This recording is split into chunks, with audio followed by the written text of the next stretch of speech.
বাঁকুড়ায় বন্দি বাঘ, চতুর্থ ঘুমপাড়ানি গুলিতে কাবু বাঘিনী জিনাত।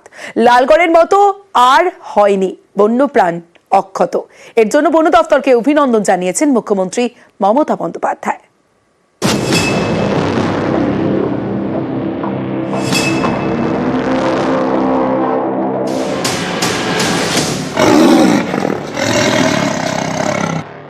ড্রোন থেকে হুলাপাটি, গরু ছাগল শুয়োরের টোপ, জায়গা বদলে বদলে খাঁচা। কাজে আসছিল না কোনো কৌশলী, বারবার জিনাতের লুকোচুরি। 7 দিন ধরে নাজেহাল হতে হয়েছে বন দপ্তরকে। 3 বার ঘুমপাড়ানি গুলি ছুড়েও লাভ হয়নি। শেষমেশ চতুর্থ গুলিতে কাবু বাঁকুড়ায় বাঘবন্দি।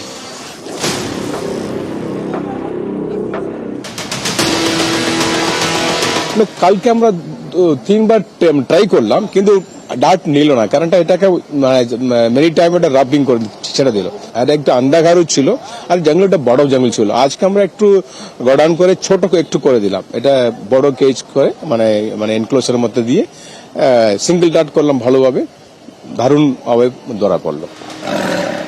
উড়িষ্যার শিমলিপাল ব্যাঘ্র প্রকল্প, এখান থেকে জিনাত নামের বাঘিনী ঝাড়খণ্ড হয়ে ঢুকে পড়ে ঝাড়গ্রামের কাঁকড়াঝোড়ে। সেখান থেকে দুয়ারসিনী হয়ে পুরুলিয়ার বান্দোয়ানের রাহামদা গ্রামে ঢুকে পড়ে জিনাত। তার জন্য টোপ দিয়েছিল বন দপ্তর, রেখেছিল গরু ছাগল শুয়োর। পাতা হয় ফাঁদ, কিন্তু সেদিকে পা না বাড়িয়ে গ্রামে ঢুকে ছাগল শিকার করে খায় বাঘিনী জিনাত। হন্য হয়ে খুঁজতে থাকে বন দপ্তর, কিন্তু নাগাল পায় না। এরই মধ্যে বাঘিনীর ডেরা বদল। বান্দোয়ান থেকে মানবাজার, সেখানকার গ্রামে বাঘের পায়ের ছাপ মেলায় বাড়ে আতঙ্ক। বন্ধ রাখতে হয় আশপাশের স্কুল, ICDS।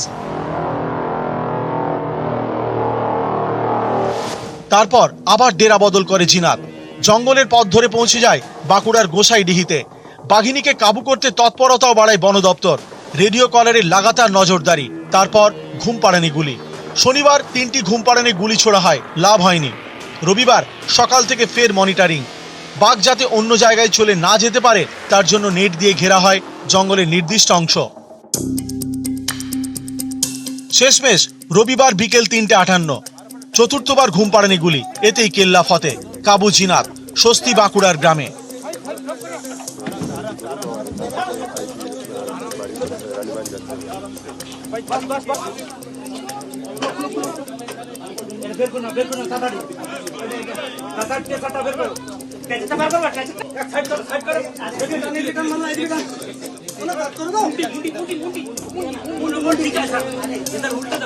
দুদিন আমরা বাড়ির বাইরে বেরোতে পারিনি, নিজের এখন কাজে যেতে পারিনি। আজকে অনেক স্বাচ্ছন্দ্য বোধ করছি, যেহেতু আমার বাঘটা নিয়ে গেল আমাদের এখান থেকে। আমরা দেখলাম, ভালো লাগছে আর কি, যে আমরা আবার কাল থেকে কাজে যেতে পারবো আর কি, আমরা নিজের মতো করে ঘুরতে পারবো। এর আগে 2018 সালে লালগড়ের জঙ্গলে দেখা দিয়েছিল রয়্যাল বেঙ্গল টাইগার। সেবারও প্রথম দিকে গরু ছাগল পেটে যাচ্ছিল বাঘের। ফাঁদ পেতেও বাঘ ধরা পড়েনি। শেষে বাঘটিকে পিটিয়ে মারা হয়। জঙ্গলের শিকার উৎসবে বাঘটিকে পিটিয়ে মারার অভিযোগ ওঠে। এরকম যাতে আর না হয়, তাই এবার প্রথম থেকেই সতর্ক ছিল বন দপ্তর। গ্রামবাসীদের নিরাপত্তা যেমন সুনিশ্চিত করা হয়েছে, তেমনি বন্যপ্রাণও অক্ষত। এর জন্য অভিনন্দন জানিয়েছেন মুখ্যমন্ত্রী। এক্স হ্যান্ডেলে লিখেছেন, জিনাতকে সফলভাবে উদ্ধার করার জন্য রাজ্যের বন দপ্তরের আধিকারিকদের আন্তরিক অভিনন্দন। জেলা প্রশাসন, পুলিশ, পঞ্চায়েত আধিকারিক ও স্থানীয়দের সহযোগিতার জন্য অসংখ্য ধন্যবাদ। এই ঘটনা বন্যপ্রাণ সুরক্ষায় আন্তরিক প্রচেষ্টা ও অসাধারণ টিমওয়ার্কের উদাহরণ। নিউজ 18 বাংলা।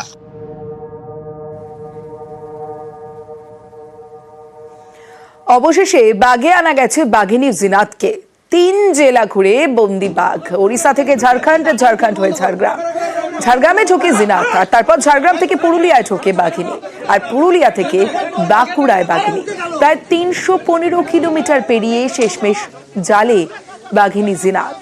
বাংলায় 11 দিন ধরে লুকোচুরিতে রীতিমতো হিমশিম বন দফতর।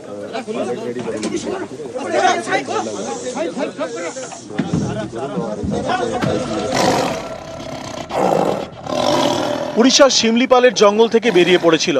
এরপর ঝাড়খণ্ড ও বাংলার একের পর এক জঙ্গল পেরিয়ে যাচ্ছিল। অবশেষে বাঁকুড়ার গোসাইডিহিতে বন দপ্তরের ঘুমপাড়ানি গুলিতে কাবু হলো জিনাত।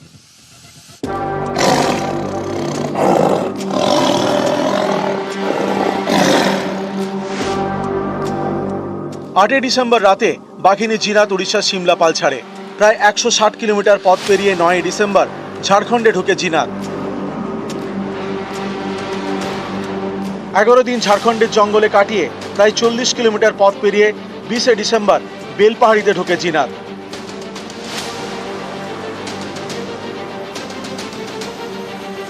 এরপর 50 কিলোমিটার পথ পেরিয়ে 22 ডিসেম্বর পুরুলিয়ায় ঢোকে জিনাত। 6 দিন পুরুলিয়ার জঙ্গলে কাটায় জিনাত। বাগে আনতে হিমশিম খায় বন দপ্তর। এরপর প্রায় 65 কিলোমিটার পথ পেরিয়ে 28 ডিসেম্বর বাঁকুড়ায় ঢোকে জিনাত।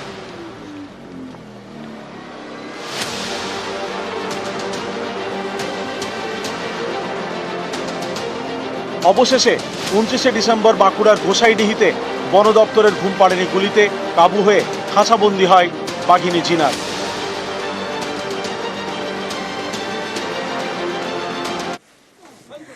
বাঁকুড়ার গোসাইডিহি গ্রাম, যে গ্রামে বাগে আনা সম্ভব হয়েছে বাঘিনী জিনাতকে, কিন্তু একদিন এই গ্রামের মানুষজন রীতিমতো ভয়ে কাঁটা হয়েছিলেন।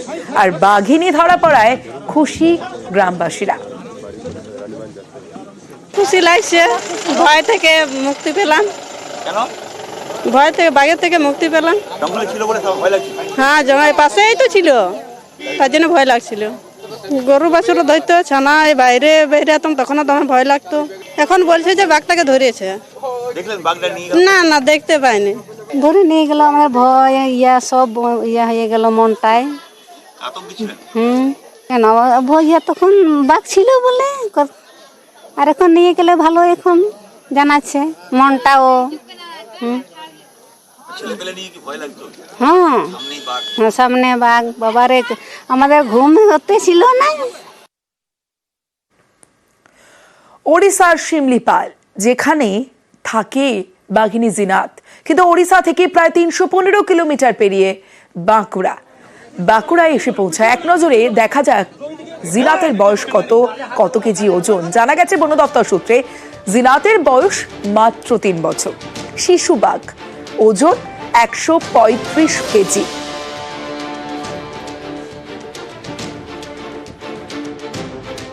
কালকে আমরা 3বার ট্রাই করলাম, কিন্তু ডাট নিল না, কারণটা এটাকে মেনি টাইম এটা রাবিং করে ছেড়ে দিল, ডাট নিল না। আর একটা আন্ধাঘারও ছিল, আর জঙ্গলটা বড় জঙ্গল ছিল। আজকে আমরা একটু গড়ান করে ছোট একটু করে দিলাম, এটা বড় কেজ করে মানে এনক্লোজারের মধ্যে দিয়ে সিঙ্গেল ডাট করলাম, ভালোভাবে দারুণ ভাবে ধরা পড়লো। না না, বেশি দিন থাকবো না, জুয়ের অ্যানিমেল নেই এটা। আমরা যা সিনিয়র অফিসার আছেন, চিফ ওয়াইল্ড সাহেব আছেন, উনি ডিসিশন নেবেন। এটি মানে অবজারভেশন করতে হবে, কারণ ফুল স্টেজ আছে অ্যানিমেল, সাহেব ডিসিশন নেবেন। একদম সুস্থ, একদম সুস্থ। চতুর্থবার ট্রাঙ্কুলাইজড, তারপরেই গুলিতে, সেই ঘুম পাড়ানি গুলিতেই বন্দি বাঘিনী। এবার কলকাতায় আনা হচ্ছে জিনাতকে।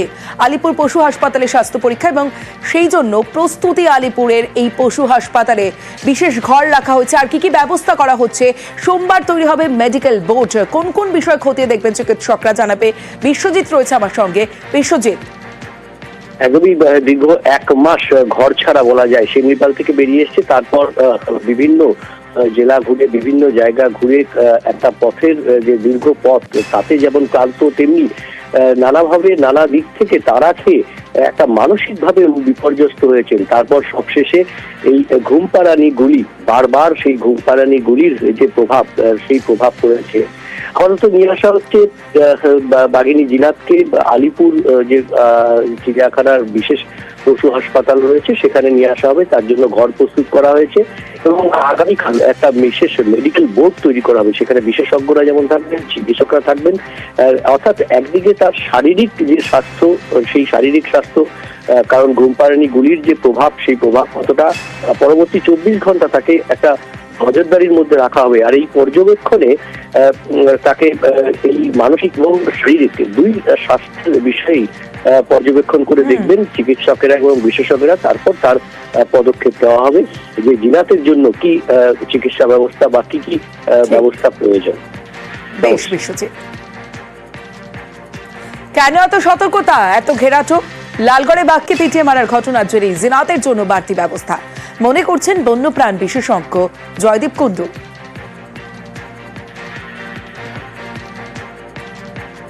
যেহেতু খাঁচায় বন্দি হওয়ার অভিজ্ঞতা ছিল বাঘিনীর, সেই জন্য খাঁচাকেও অ্যাভয়েড করে যাচ্ছিল। ট্র্যাঙ্কুলাইজিং 3-4বার ওকে করার পরেও মুখ দিয়ে ট্র্যাঙ্কুলাইজ ডার্ট ফেলে দিচ্ছিল। তার কারণ হচ্ছে সে ট্র্যাঙ্কুলাইজারেও অভ্যস্ত ছিল, কিন্তু এত দক্ষতার সাথে সবাই মিলে অক্লান্ত পরিশ্রম করে সফলভাবে ট্র্যাঙ্কুলাইজ করা গেল।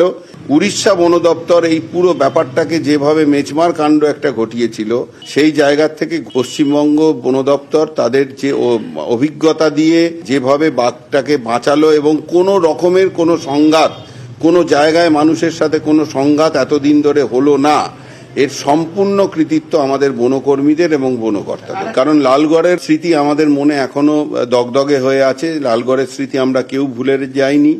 কিছুদিন আগে একটি হাতিও খুব নৃশংসভাবে তার মৃত্যু হয়েছে, কিন্তু সেই জায়গা থেকে ঘুরে দাঁড়িয়ে আজকে পশ্চিমবঙ্গ বন দপ্তর দেখিয়ে দিল যে কেন ভারতবর্ষের বিভিন্ন রাজ্যের মধ্যে তাদের দক্ষতা অন্যান্য রাজ্যের থেকে কত বেশি।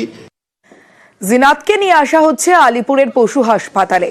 আপাতত পর্যবেক্ষণে রেখে চিকিৎসা চলবে। ফিট ঘোষণার পর ছাড়া হবে জঙ্গলে, বলছেন বন্যপ্রাণ বিশেষজ্ঞ জয়দীপ কুণ্ডু।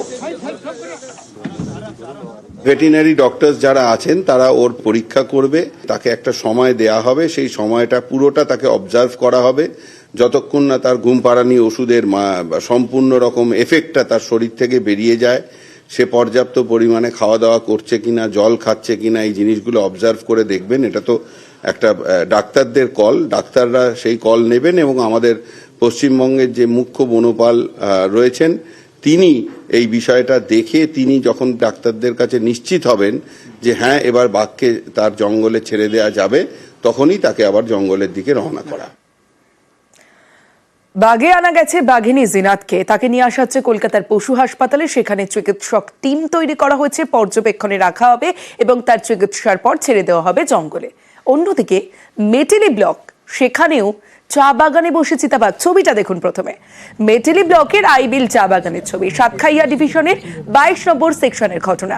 পর্যটকদের ক্যামেরা বন্দী হয় এই চিতাবাঘ, আর বেশ কিছুক্ষণ এখানেই বসে থাকে চিতাবাঘ। আর ঘটনাটি জানাজানি হতেই আইবিল চা বাগানে রীতিমতো আতঙ্ক ছড়িয়ে পড়ে, কিন্তু বেশ কিছুক্ষণ চিতাবাঘটি সেখানে থাকার পর ফের বাগানে ঢুকে যায়।